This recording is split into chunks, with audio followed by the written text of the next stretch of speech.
My name is Tonya Curry, and this is this week's Acumen Media Report.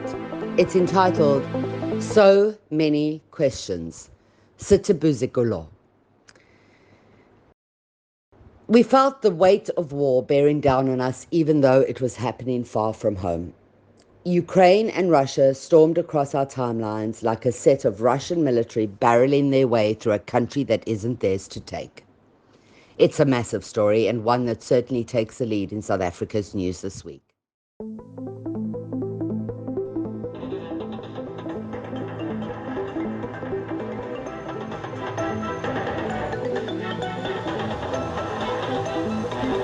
Let's scratch the surface with Acumen Media. I have so many questions.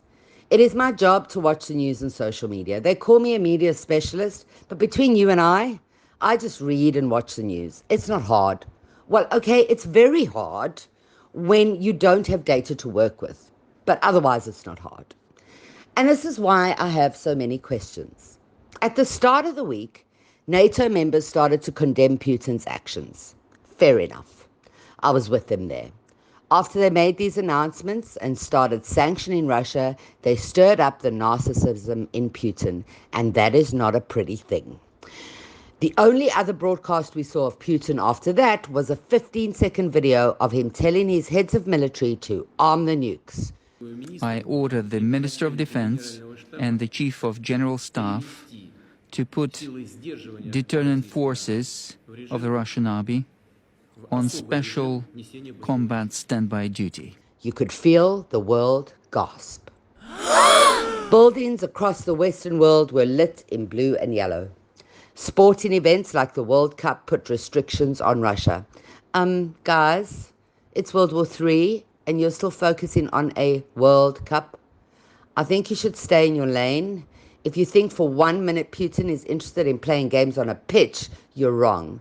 There's only one game. It's called war, a fight for life, not for goals. There is a beautiful Arabic phrase my father used a lot. Sitebuzikolo. It means zip it. But the direct translation is close your mouth now. Shut up. Really shut up. South Africa's dialogue started to flip-flop like a fish out of water. You see, Gogo Naledi, you seem to have forgotten that we are part of BRICS. So literally, we are Russian turf. In fact, we owe them a great deal of money. Remember the nuke deal? Is it starting to make sense now, Naledi? BRICS, the clue is in the title, Brazil, Russia, India, China, and South Africa. This stuff is not difficult, Naledi. SA's narrative may have been all over the place, but it was on par with what can only be described as pathetic journalism from the likes of Sky, CNN, and BBC. We said here in SA we wanted peace, then we said we stand with Russia, then we said we stand with Ukraine, and finally we spoke with our UN vote. We abstained. In other words, we're going to keep quiet now, boys and girls. Sitebuzikolo. The week unfolded like a history book. Over 1 million refugees left Ukraine and the majority have ended up in Poland. There were calls for Poland to be neutral territory, but then anti-tank and ballistic missiles were traipsed through the country into Ukraine. Poland itself deployed fighter jets. Seems like it's 1939 all over again, hey? We started in Poland then, and here we are today. So many questions.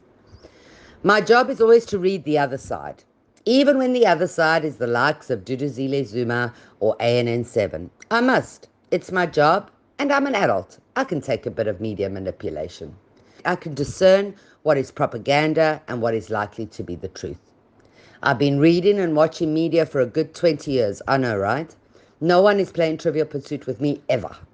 That, and because I have a very clever machine that has all the answers. I began my hunt for the alternative narrative.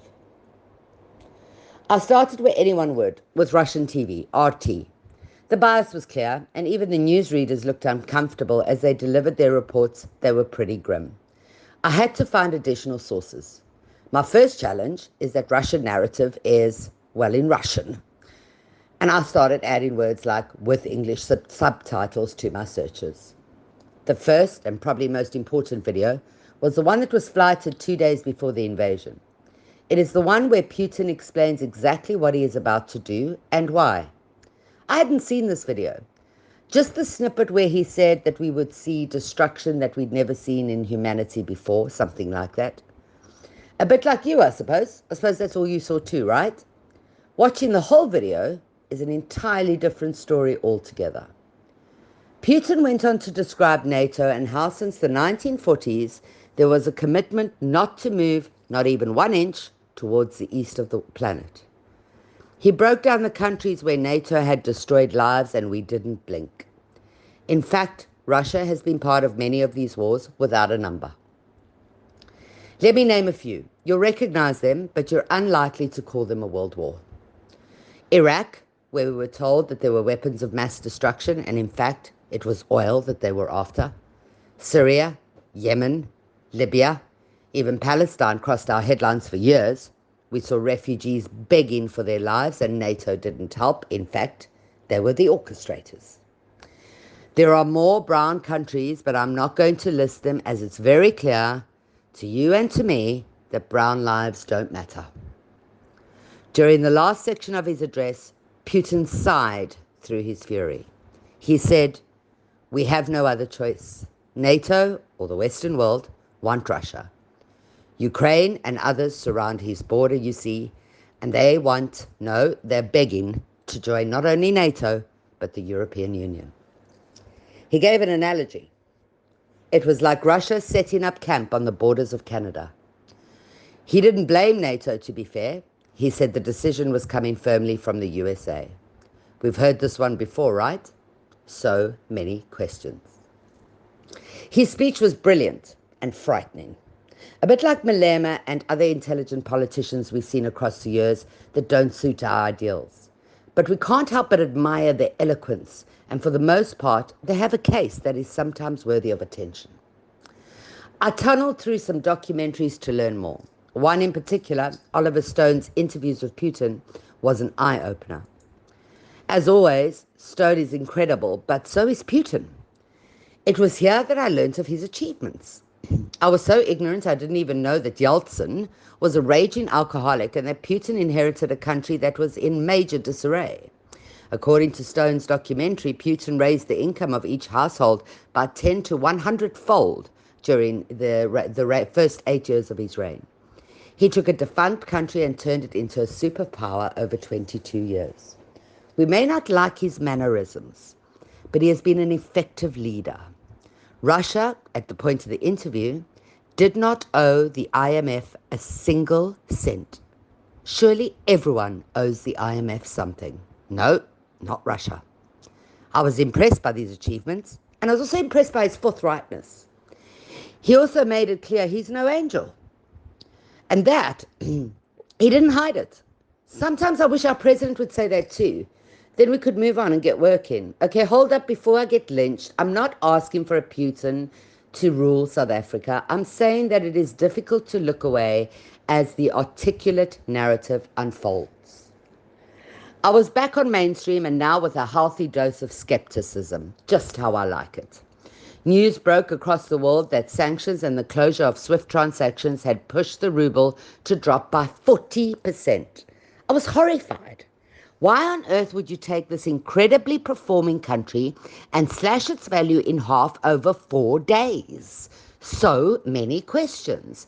Only later in the week did I find a media treasure, and I'm not sharing it because it might be shut down if it's too popular. Putin has not only legitimized but had encouraged his nation to move their currency to Bitcoin. So many questions.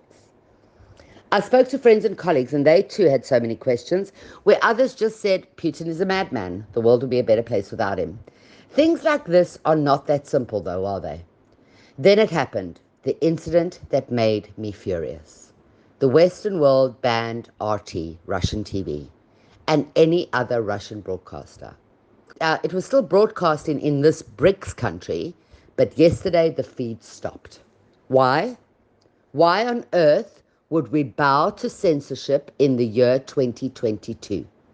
Most will say propaganda, but hang on. We lived with ANN7 for years and we laughed at them but we also used them to understand what Zuma was going to do next. Twitter started putting disclaimers on Russian biased media, and my timeline on Zux's platforms pushed a pro-Ukrainian narrative so hard that I started to question it. For example, Zelensky has now become the darling of war. I started seeing posts that said he is the sexiest man in the world and that all women have a crush on him. Is this a TV show? Didn't you start by calling this World War III? People are dying and you are crushing? They call it the Zelensky effect, no less, and my nausea level started to grow. He was too beautifully placed, and I use that word carefully. The shots you see of him in military uniform are years old. And when he turned up in a t-shirt to address the world, my first thought was, only Madiba gets to break those protocols. I let it slide. I was on Ukraine's side. I had been told in no uncertain terms that the good guys were the Ukrainians, a country I knew nothing about except from history books. Putin called the Ukraine regime Nazis, but Zelensky is an Israeli. So many questions. In a French TV interview, a Ukrainian woman was calling someone all the dogs under the sun. She said the man was a charlatan and will sell out to whoever bids the highest. The anchor tried to clarify that she was talking about Putin, but no, she was referring to her own president. So many questions. I switched to good old CNN, who, through the tyrant like Trump, we learnt are very heavily biased. They were interviewing Hillary Clinton, and the question was this: has Putin lost his marbles? That was the question, I kid you not. Her response was that she was not sure about his state of mind. Sorry, chaps, but if you watch his announcement, you can call him a dictator, a warmonger, a narcissist, but one thing you cannot question is his state of mind. That brain is as sharp as a pin. Put Biden and Putin in a room and Biden probably won't be able to point out Ukraine on the map. That's not even an exaggeration. At the State of the Union address, he sent his strength, good wishes, and USA backing to Iran, as he said it, in his speech.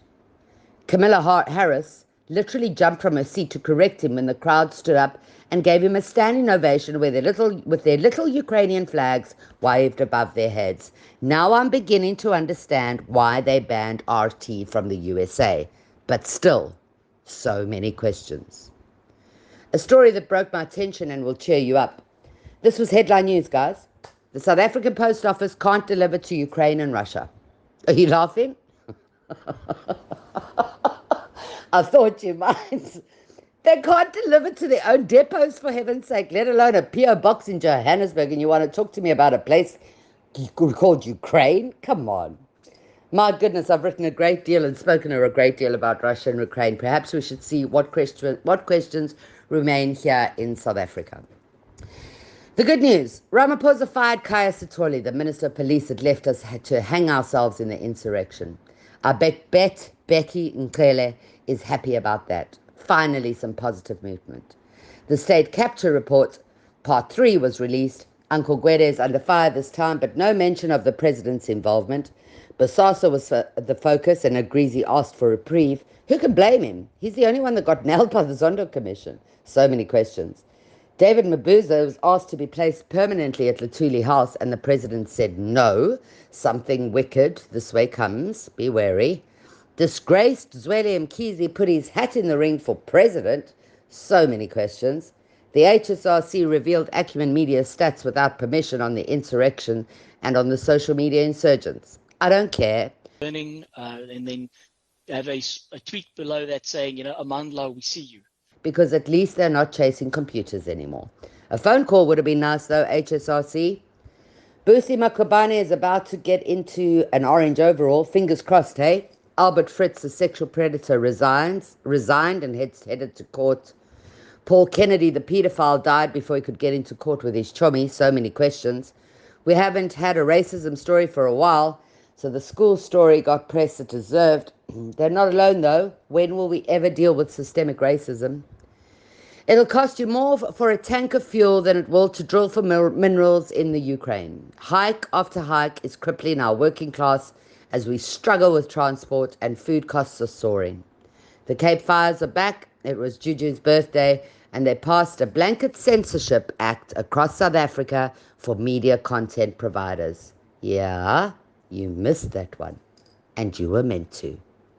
No to any censorship.